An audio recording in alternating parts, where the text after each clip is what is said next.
آپ کو یہ بتانا چاہتا ہوں کہ ہم سیکھیں گے کہاں سے. اگر عمران خان صاحب نے حمود الرحمان کمیشن کی رپورٹ کو کہا ہے کہ پڑھو تو کیا غلط بات کی؟ کمیشن آپ کا بنایا ہوا، کمیشن گورنمنٹ کا بنایا ہوا، کمیشن بھٹو صاحب کا بنایا ہوا، اور ایک دیانتدار آدمی جسٹس حمود الرحمان نے اس کمیشن کی رودات سنی اور رپورٹ لکھی. اور ایسے لوگ 15-20 لوگوں سے تو میں آج بھی واقف ہوں جو زندہ ہیں، جو گواہی دیں گے کہ ہم نے کمیشن میں کیا کہا. السلام علیکم. محمد اظہر صدیق اپنے پروگرام پولیٹیکل ڈائریز کے ساتھ حاضر خدمت ہے. 2 جون شروع ہو چکی ہے اور اتوار کا دن ہے. اگلا ہفتہ بہت ہی اہم ہے. ویسے تو ہر ہفتہ ہی اہم ہے، لیکن اگلا ہفتہ بہت ہی اہم ہے. بہت سی چیزیں سامنے آنی ہیں.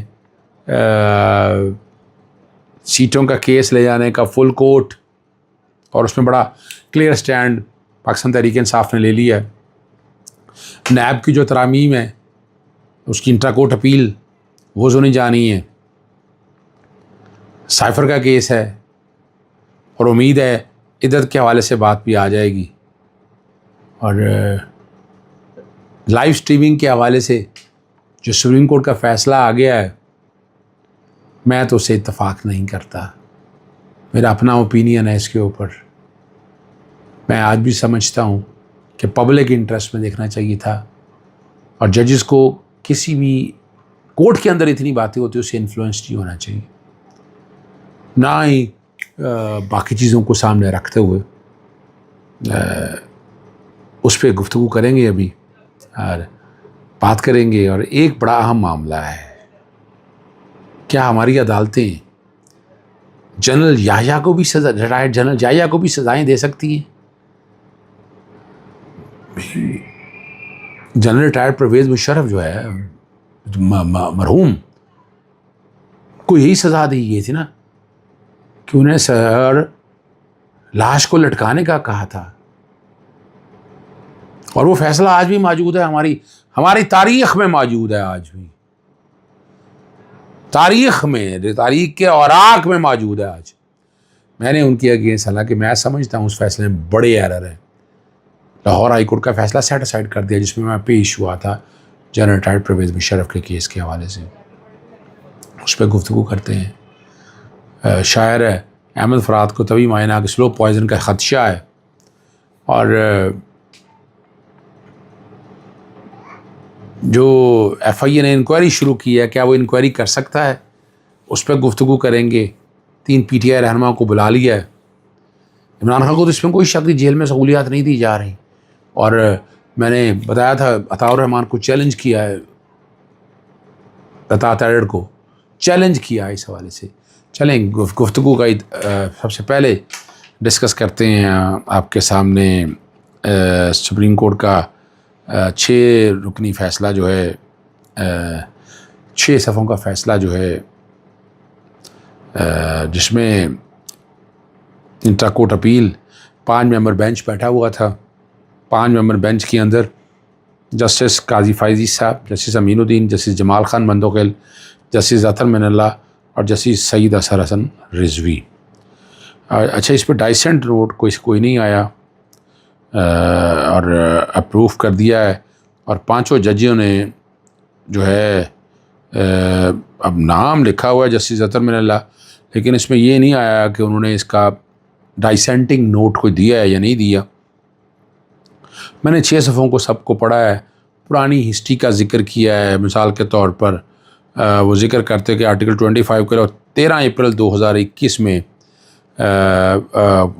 کہ لوگوں کا رائٹ ٹو انفارمیشن ہے، ایکسیس ٹو انفارمیشن ہے، اور یہ کہا گیا کہ اس کی موڈیلٹیز جو ہے وہ فل کورٹ ڈیسائیڈ کرے گی ایڈمنسٹریٹو سائٹ پہ.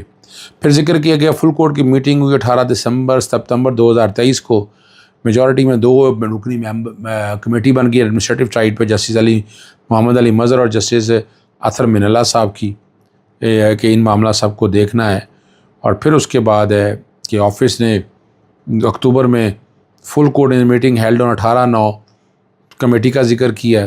کمیٹی کی رپورٹ 16 اکتوبر 2023 کو آ گئی، اور انہوں نے ذکر کیا we can also frame the rules اور S O Ps to be followed. اور 18 سپتمبر 2023 سے نا جی لائیو براڈ کاسٹ جو ہے نا وہ ذکر کر دیا. وہ کہہ رہے ہیں ہماری مرضی ہے. ویسے ہی میں سمجھتا ہوں کورٹ کے پروسیڈنگ ریگولیٹ کرنا کورٹ ہی کا کام ہے, وہ میں اور آپ پابند نہیں کر سکتے. کورٹ کو یہ ایکسکلوسیو اختیار دیا, ججمنٹ اس کے اوپر بہت بڑی ہے. جو میں ذکر اس لیے کرتا ہوں, جو پیمرا نے پابندی لگائی ہے کہ ٹکر نہیں چلانے, اور یہ پیمرا کا اختیار نہیں ہے, اور اس میں میں بڑا کلیئر ہوں. اور اب جو بات اگلی بات کرنی ہے کہ اور جو میں نے پہلے بات کہی ہے آپ کے سامنے, جنرل پرویز مشرف کا کیس اگر دیکھا جائے, انہیں سزا دی گئی تھی اور کہا تھا کہ ان کی لاش کو بھی لٹکا دیا جائے. وہ فیصلہ آج بھی موجود ہے. اپیل ابیٹ ہو گئی, فوت ہو گئے ہیں. جنرل ریٹائرڈ پرویز مشرف صاحب فوت ہو گئے. ان کا لاہور ہائی کورٹ میں کیس لارجر بینچ کا کیا تھا کہ وہ جو قانون ہے, وہ جو ہائی ٹریزن ایکٹ کے تحت استغاثہ دائر ہونا ہے, وہ ساری چیزیں ہم نے چھیڑی ہیں. تو کیا جنرل جائے صاحب کو سزا نہیں ہو سکتی؟ جنرل جائے مرحوم کو بالکل ہو سکتی ہے. جب جنرل پرویز مشرف کو کہا ہے کہ لٹکا کر سزا دی جائے, اور بھٹو کا کیس دوبارہ کھولا گیا ہے, اب کمیشن کی رپورٹ موجود ہے, تو جہاں چاہیے چیف جسٹس صاحب کو, جیسے قاضی فائز صاحب کو خود نوٹس لیں سارے معاملے کا, اور جنرل جائجہ کو بھی سزا دینا ہے. تو عموماً ڈکٹیٹر کے بہت خلاف آپ کو یاد ہوگا فیض آباد دھرنے جنرل فیض کے بارے میں, آپ کو تو ساری چیزیں وہ یاد ہونا چاہیے. اور عمران خان نے تو ایک ٹویٹر سے اگر ان کے ہینڈل سے اگر ایک ٹویٹ ہو گیا, اور خدا را ہوش کے ناخن لیں ہم سب, ہماری اس حکومت کو ہوش کے ناخن لینا چاہیے. یہاں جو بظاہر جو مقصد کار فرما نظر آتا ہے کہ مشرف کو سزا دی جا سکتی ہے, تو جنرل جائجہ کو کیوں نہیں سزا دی جا سکتی؟ اور یہاں آگے یہ بھی پتہ چلے گا کہ عدلیہ اور کہ بالخصوص جناب جسٹس قاضی فائز صاحب جو ہے وہ کس حد تک معاملہ دیکھتے ہیں. اور جنرل جائجہ کو اگر سزا ملے تو اس سے میں نہیں سمجھتا کسی کی بے عزتی محسوس ہونی چاہیے. جنرل ریٹائرڈ پرویز مشرف کو جو سزا ہوئی وہ آپ کے سامنے, یعنی اسے اس کا ادارے سے کوئی تعلق نہیں ہے.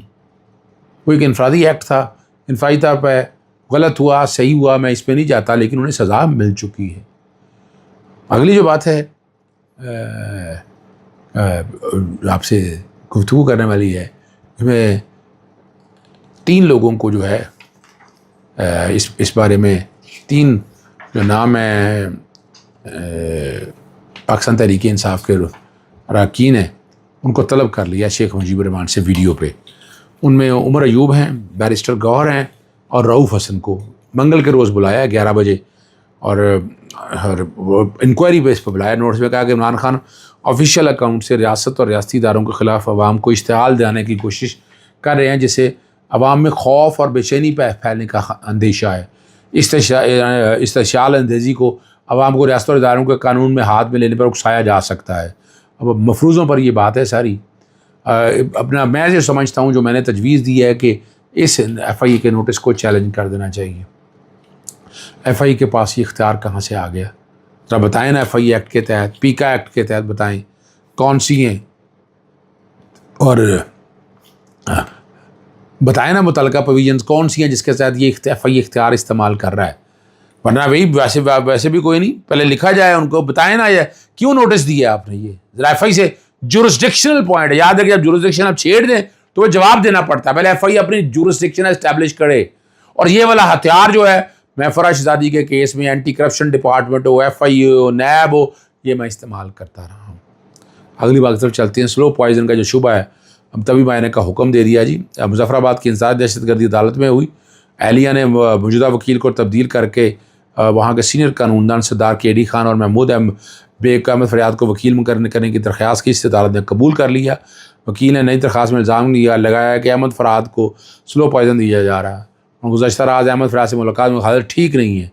عدالت نے تبھی معائنے کا حکم دے دیا. عباس انسٹیٹیوٹ آف میڈیکل سائنسز کے ڈاکٹروں کی ٹیم جو ہے وہ معائنہ کرے گی. سماعت 30 جون تک ملتوی کرتے ہوئے اور پیر کو جو ہے کیس پر بحث کی جائے گی. اچھا, اس اسٹیج پہ دیکھیں ڈاکٹر عارف علی صاحب کی میں تعریف کرتا ہوں, اور انہوں نے کہا حمود الرحمان کمیشن کی رپورٹ جو پڑھتا ہے اس پر ایف آئی آر ہو جاتی ہے. قائد اعظم کا فرمان پڑھنے لگا ہوں, امید کرتے ہیں مجھے پر ایف آئی آر نہیں کٹے گی.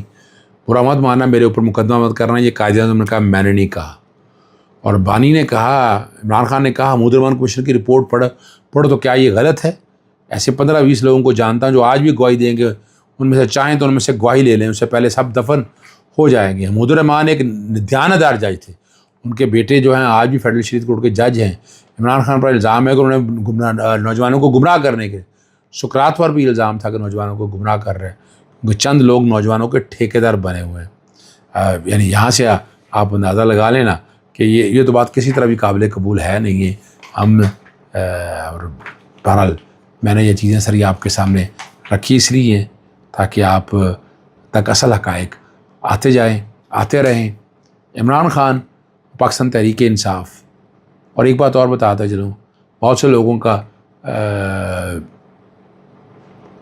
شیر افضل مروت کے بارے میں اپنا ایک رویہ. شیر افضل مروت کنٹروورشل رہے ہیں، بھائیوں کی طرح ہیں، لیکن انہیں یہ باتیں نہیں کرنی چاہیے تھی. بڑے بول گئے ہیں. عزت و ذلت رب کے ہاتھ میں ہے. آپ کو کنٹروورسیز میں نہیں پڑنا چاہیے. ہر ایک سے آپ لڑائی لڑنے کی کوشش مت کریں. اظہر صدیق بھی آج عمران خان کے بغیر کچھ نہیں ہے. میں پبلک انٹرسٹ میں اپنا کام کر رہا ہوں. میں نے تو آج تک بہت سے لوگوں سے مجھے گلا ہے پارٹی کے اندر، لیکن میں نے جتلایا کبھی نہیں ہے. میرا کنسرن ہے کہ عمران خان باہر آئے، یہ قوم آگے راستے کی صحیح طرف چلے جائے. اسی میں قوم کی بھلائی ہے اور ہمیں یہی اتحاد جکانے کا تو اکٹھے ہو کے رہنا ہے. جو بھی وہ ایک لیڈر کے لیے ایک لیڈر کوشش کر رہا ہے، ہمیں اس کے ہاتھ مضبوط کرنے چاہیے. اجازت چاہتا ہوں. السلام علیکم. اللہ حافظ. پاکستان زندہ باد.